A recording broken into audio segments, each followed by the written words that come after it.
Le loup dans le Vercors est présent, ça on le sait, hein. Et puis donc il est arrivé en France en 92, après il est arrivé un peu plus tard sur le Vercors. Tout d'abord il est arrivé sur les hauts plateaux du Vercors. Donc là on a eu les premières attaques sur troupeaux. Donc très rapidement se sont mis en place des moyens de protection.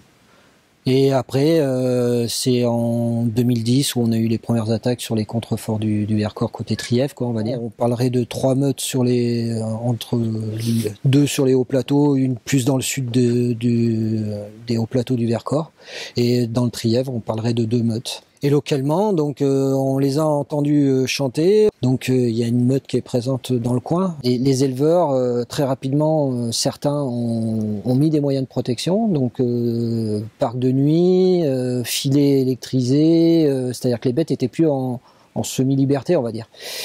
Et puis mise en place de chiens de protection sur les troupeaux. Donc une fois que ça a été mis en place, les attaques n'ont pas arrêté, hein.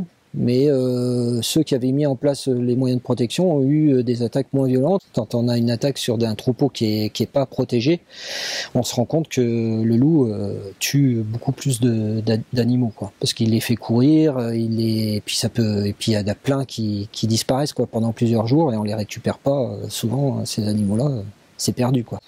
On peut pas forcer non plus les éleveurs ou les bergers à mettre des moyens de protection, quoi.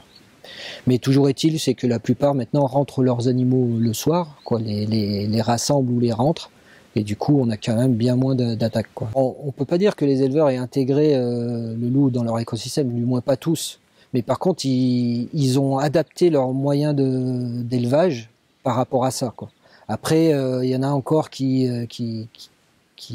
aimeraient faire comme avant, c'est-à-dire lâcher leurs bêtes et puis les récupérer seulement le soir ou aller les voir de temps en temps, mais maintenant ça se fait plus. On sait très bien que là ils font en fonction du loup, quoi. Est-ce que les plus jeunes sont plus sensibles? Je pense pas.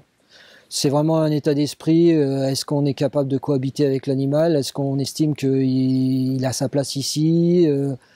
Il y en a beaucoup. C'est vrai que les anciens me disent, nous, nos grands-parents, ils se sont battus pour l'éradiquer, et puis maintenant on le laisse revenir. Voilà, pour eux, ça paraît complètement pas normal. C'est vrai que les jeunes générations, maintenant, ils démarrent des élevages et il y a déjà le loup, quoi. Donc c'est peut-être plus facile à eux de s'intégrer dans ce système de production, quoi. Mais toujours est-il, c'est sûr que ça simplifie pas leur travail. Donc il y en a qui préféraient avoir un travail beaucoup plus serein vis-à-vis de leur élevage, quoi.